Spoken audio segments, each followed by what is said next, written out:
साहित्य निधि में आज सुनिए आचार्य चतुरसेन शास्त्री जी की लिखी हुई कहानी फंदा।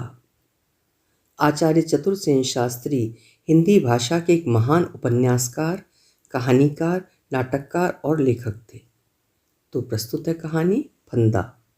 सन 1917 का दिसंबर था। भयानक सर्दी थी। दिल्ली के दरीबे मोहल्ले की एक तंग गली में एक अंधेरे और गंदे मकान में 3 प्राणी थे। कोठरी के एक कोने में एक स्त्री बैठी हुई अपने गोद के बच्चे को दूध पिला रही थी, परंतु ये बात सत्य नहीं है। उसके स्तनों का प्रायः सभी दूध सूख गया था और उन बेदूध के स्तनों को बच्चा आंख बंद किए चूस रहा था। स्त्री का मुंह परम सुंदर होने पर भी इस वक्त जर्द और सूखा हुआ दिखाई दे रहा था। ये स्पष्ट ही मालूम होता था कि उसके पहले शरीर का सिर्फ अस्थिपंजर ही रह गया है। गाल पिचक गए थे, आंखें धंस गई थीं और उनके चारों ओर नीली रेखा पड़ गई थी तथा होंठ मुर्दे की तरह विवर्ण हो गए थे। मानो वेदना और दरिद्रता मूर्तिमयी होकर उस स्त्री के आकार में प्रकट हुई थी। ऐसी उस माता की गोद में वो कंकाला विष्ट बच्चा अधमुर्दास पड़ा था। उसकी अवस्था 8 महीने की होगी, पर वो 8 सप्ताह का भी तो नहीं मालूम होता था। स्त्री के निकट ही एक 8 वर्ष का बालक बैठा हुआ था, जिसकी देह बिल्कुल सूख गई थी और इस भयानक सर्दी से बचाने के योग्य उसके शरीर पर एक चिथड़ा मात्र वस्त्र था। वो चुपचाप भूखा और बदहवास माँ के बगल में बैठा टुकुर टुकुर उसका मुंह ताक रहा था। इनसे 2 हाथ के फासले पर 3 साल की बालिका पेट की आग से रो रही थी। जब वो रोते रोते थक जाती तो चुपचाप आंख बंद करके पड़ जाती थी, पर थोड़ी देर बाद वो फिर तड़पने लगती थी। बेचारी असहाय अबला विमूढ़ बनी अतिशय विचलित होकर अपने प्राणों से प्यारे बच्चों की ये वेदना देख रही थी। कभी कभी वो अत्यंत अधीर होकर गोद के बच्चे को घूर घूर कर देखने लगती। 2-1 बूंद आंसू ढरक जाते और कुछ अस्फुट शब्द मुख से निकल पड़ते थे, जिन्हें सुनकर और कुछ कुछ समझकर पास बैठे बालक को कुछ कहने का साहस नहीं होता था। इस छोटे से परिवार को इस मकान में आए और इस जीवन में रहते 5 मास बीत रहे थे। 5 मास प्रथम ये परिवार सुखी और संपन्न था। बच्चे प्रातःकाल कलेवा कर गीत गाते स्कूल जाते थे। इसी मोहल्ले में इनका सुंदर मकान था और है, पर एक ही घटना से यहाँ तक नौबत आ गई थी। इस परिवार के कर्णधार एकमात्र स्वामी, बच्चों के पिता और दुखिया स्त्री के जीवन धन मास्टर साहब, जिन्हें सैकड़ों अमीरों और गरीबों के बच्चे अभिवादन कर चुके थे, जो मोहल्ले के सुजन, हंसमुख और नगर भर के प्यारे नागरिक और सार्वजनिक नेता थे, आज जेल की दीवारों में बंद थे।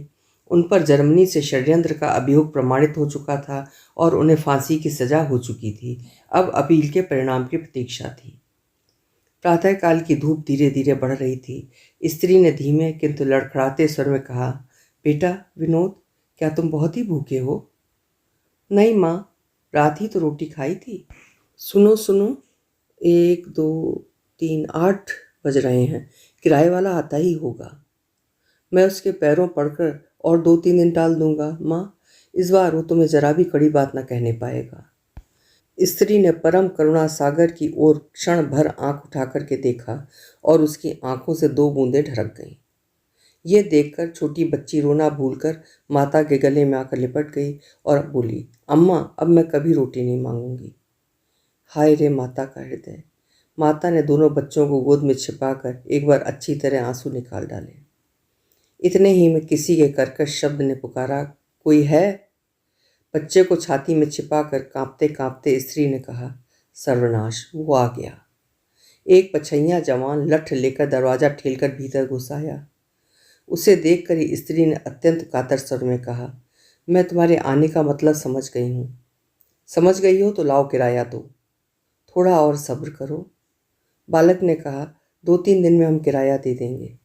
बालक को ढकेलते हुए उद्यतपन से उसने कहा, सब्र में गया बहार, अभी मकान से निकलो। मकान क्या दिया, जान का बवाल मोल ले लिया। पुलिस ने घर को बदनाम कर दिया है, लोग नाम धरते हैं। सरकार के दुश्मन को घर में छिपा रखा है। निकलो, अभी निकलो। स्त्री खड़ी हो गई। धक्का खाकर बच्चा गिर गया था। उसे उठाकर उसने कहा, भाई, मुसीबत वालों पर दया करो, तुम भी बाल बच्चेदार हो। मैं दया मया कुछ नहीं जानता। मैं तुमसे कहे जाता हूँ कि आज दिन छिपने से पहले पहल यदि भाड़ा न चुका दिया गया तो आज रात को ही निकाल दूंगा। इतना कहकर वो व्यक्ति एक बार कड़ी दृष्टि से तीनों अभागे प्राणियों को घूरता हुआ जोर से दरवाजा बंद करके चला गया। दुखिया स्त्री इसके बाद ही धरती में धड़ाम से गिरकर मूर्छित हो गई। उपरोक्त घटना के कुछ ही मिनट बाद एक अधेड़ अवस्था के सभ्य पुरुष धीरे धीरे मकान में घुसे। इनके आधे बाल पककर खिचड़ी हो गए थे, दांत सोने की कमानी से बंधे थे, साफ ऊनी वस्त्रों पर एक दुशाला पड़ा था, हाथ में चांदी की मूठ की पतली सी एक मेद थी, रंग गोरा, कद ठिगना और चाल गंभीर थी। उन्होंने पान कचरते कचरते बड़े घरौआ अंदाज जताकर बालक का नाम लेकर पुकारा, बेटा विनोद। विनोद ने गर्दन उठाकर देखा। बच्चे की माता ने सावधानी से उठकर अपने वस्त्र ठीक कर लिए। आगंतुक ने बिना प्रश्न किए ही कहा, देखो अपील का क्या नतीजा निकलता है, हम विलायत तक लड़ेंगे, आगे भगवान की मर्जी। स्त्री चुपचाप बैठी रही, सब सुनकर ना बोली, ना हिली न डुली। इस पर आगंतुक ने अनावश्यक प्रसन्नता मुख पर लाकर कहा, क्यों रे विनोद, तेरा मुंह क्यों उतर रहा है? क्यों बहू, क्या बात है? बच्चों का ये हाल बना रखा है। अपना तो जो कुछ किया सो किया, इस तरह जान खोने से क्या होगा? तुमसे इतना कहा मगर तुमने घर छोड़ दिया, मानो हम लोग कुछ हैं ही नहीं। भाई सुनेंगे तो क्या कहेंगे? मैं परसों जेल में मिला था, बहुत खुश थे। अपील की उन्हें बड़ी आशा है, तुम्हें भी खुश रहना उचित है। दिन तो अच्छे बुरे आते हैं और जाते हैं, इस तरह सोने की काया को मिट्टी तो नहीं किया जाता। इतनी लंबी वक्तृता सुनकर भी गृहिणी न बोली, न हिली न डुली, वो वैसे ही अचल बैठी रही। आगंतुक ने कुछ रुक कर 2 रुपए निकालकर बच्चे के हाथ पर रख दिए और कहा, लो बेटा जलेबियां खाना। बच्चे ने क्षण भर माता के मुख की ओर देखा और तत्काल हाथ खींच लिया। रुपए धरती पर खन्न से बज उठे। बच्चा पीछे हटकर माँ का आंचल पकड़कर खड़ा हो गया। आगंतुक रुपए उठाकर उन्हें फिर से देने को आगे बढ़ा। गृहिणी ने बाधा देकर कहा, रहने दीजिए, वो जलेबी नहीं खाता। हम गरीब विपत्ति के मारे लोग हैं, एक टुकड़ा रोटी ही बहुत है। पर आप कृपा करें तो या तो उनके बैंक के हिसाब में से, नहीं तो मकान के हिस्से को आड़ करके कुछ रुपए मुझे उधार दे दीजिए। उनके बैंक के हिसाब में तो बिना उनके दस्तखत के कुछ मिलेगा नहीं। फिर मुझे मालूम हुआ है कि वहाँ ऐसी कुछ रकम है भी नहीं। रहा मकान, सो उसका तुम्हारा वाला हिस्सा रहन करके ही तो मुकदमा लड़ाया है। मुकदमे में क्या कम रकम खर्च हुआ है? गृहिणी चुप बैठी रही। आगंतुक ने कहा, मैं अपने पास से जो कहो दे दूं। तुम्हें कितने रुपए चाहिए? गृहिणी ने धीमे स्वर में कहा, आपको मैं कष्ट नहीं देना चाहती। मैं क्या गैर हो गया? स्त्री बोली, नहीं।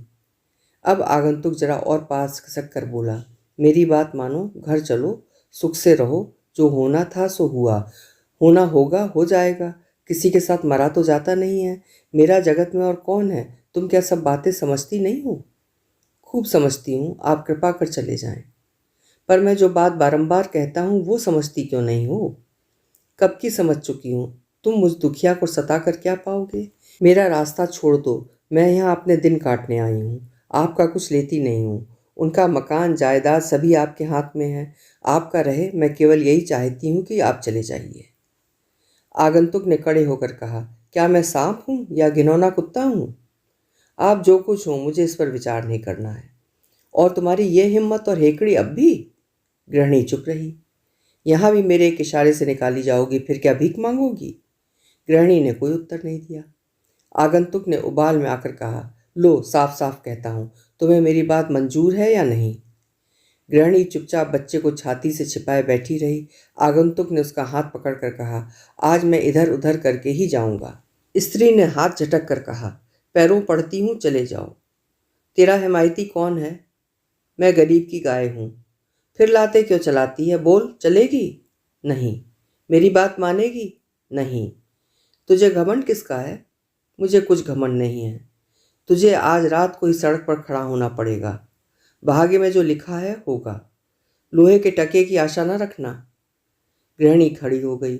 उसने अस्वाभाविक तेज स्वर में कहा, दूर हो ओ पापी, भगवान से डर।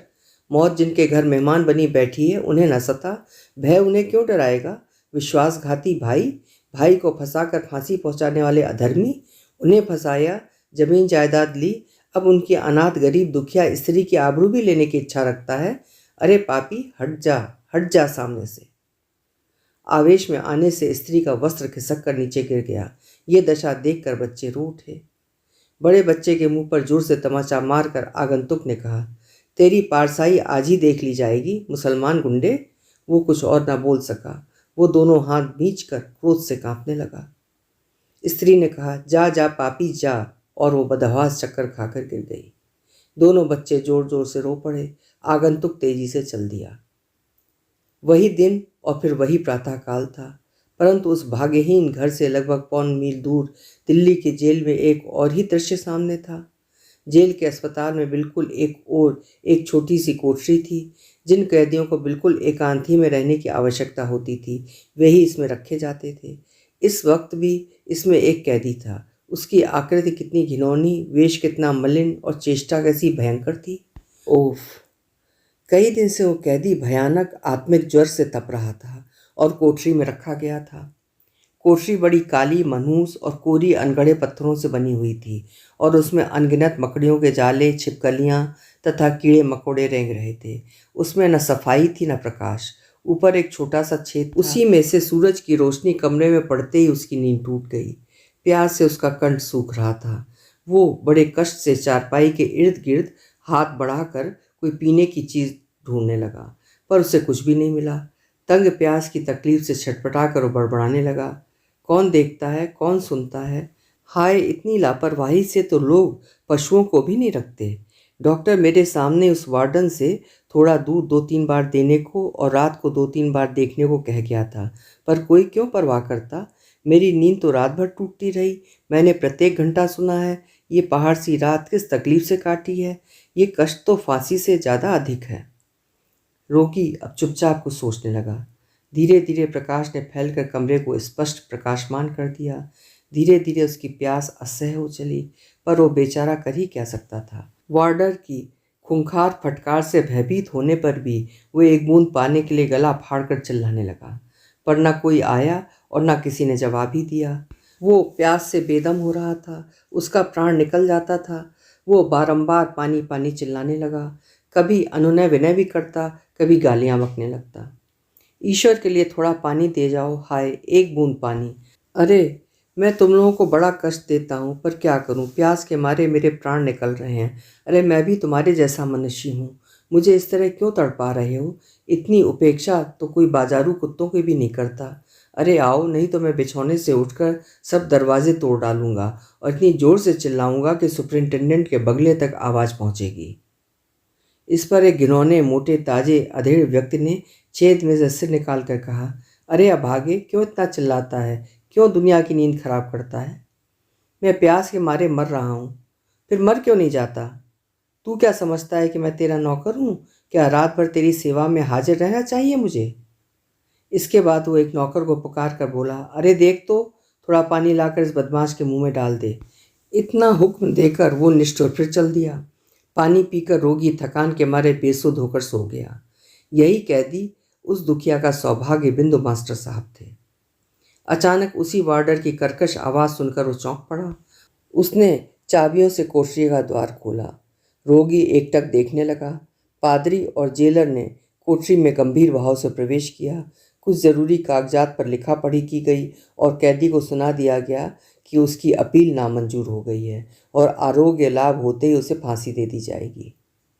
कैदी ने आंख बंद करके सुना समझा और फिर आंखें एकटक छत पर अटक गईं। धीरे धीरे कमरे से दोनों बाहर निकल आए। इसके कुछ क्षण बाद ही डॉक्टर ने कमरे में प्रवेश करके सावधानी से रोग परीक्षा की। फिर 1-2 मीठी बातों के बाद कहा, तुम्हारी स्त्री और बच्चे तुमसे मिलने आए हैं। रोगी एक बार तड़पा और नेत्र उठाकर बाहर की ओर देखने लगा। डॉक्टर ने कहा, इस समय ज्वर नहीं है। मैं आशा करता हूँ इसी सप्ताह में तुम अच्छे हो जाओगे। इसी सप्ताह में? रोगी ने विकल होकर पूछा। डॉक्टर ने अपनी बात का समर्थन किया और धीरे धीरे चला गया। 10 बज रहे थे। धूप खूब फैली हुई थी। जेल के सदर फाटक पर वो अभागिनी रमणी दोनों बच्चों को साथ लिए बैठी थी। उसे लगभग 1.5 घंटा हो गया था। वो अपने पति के दर्शन करने आई थी। इतनी देर बाद एक वार्डर उन्हें जेल के भयानक फाटक में लेकर चला। फाटक को पार करने पर एक अंधकारपूर्ण दालान में वो लोग चले। वहाँ से एक अंधेरी गली में कुछ देर चलकर एक लोहे का छोटा सा फाटक वार्डर ने पास के भारी चाबियों के गुच्छे से खोला। इसके बाद वे कुछ सीढ़ियां चढ़कर एक बड़े से गंदे दालान में पहुंचे। उसके सामने ही बड़े से मकान का पिछवाड़ा था, जिसकी ऊंची और छोटी छोटी खिड़कियों में कुछ शोरगुल और बकझक की आवाज़ आ रही थी। सामने कुछ कैदी अपनी बेड़ियां झंझनाते इधर उधर जा रहे थे। थोड़ी दूर चलने पर उन्हें अस्पताल की काली इमारत दिखाई पड़ी, जहाँ भिन्न भिन्न प्रकार के रोगी बिछौनों पर पड़े थे। कमरे की हवा गर्म और बदबूदार थी। बिस्तरे फटे कटे, मैले कुचैले और घृणित थे। ये सब देखते देखते रमणी का सिर चक्कर खा गया। वो घबरा कर वहीं बैठ गई। ये सब देखकर छोटी बच्ची रो उठी। थोड़ी देर बाद वो उठी और इस बार स्वामी की कोठरी के पास पहुंच गई, पर भीतर ऑफिसर लोग थे। उसे कुछ देर ठहरना पड़ा। उनके निकलने पर डॉक्टर ने भीतर प्रवेश किया और डॉक्टर ने बाहर आकर उन लोगों को भीतर जाने की इजाज़त दी। दरवाजे के निकट जाकर उसके पैर धरती पर जम गए। पहले तो पति को देख ही न पाई। पीछे उसने साहस करके एक बार देखा। हाय, यही क्या उसके पतिदेव हैं? जीवन के 11 वर्ष सर्द गर्म जिनके साथ व्यतीत किए, वो उठता हुआ यौवन, वे जीवन की उद्दीप्त अभिलाषाएं, वे रस रहस्य की अमिट रूपरेखाएं हठपूर्वक एक के बाद एक नेत्रों के सामने आने लगीं। उसकी आंखों में अंधेरा छा गया। वो वहीं बैठ गई।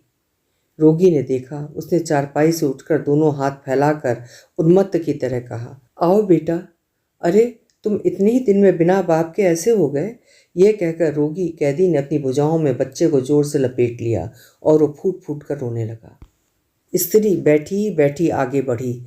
वो पति के दोनों पैर पकड़ उन पर सिर धरकर मूर्छित हो गई। वो रो नहीं रही थी, वो संज्ञाहीन थी। ये सब देखकर छोटी बालिका भी जोर से रो उठी।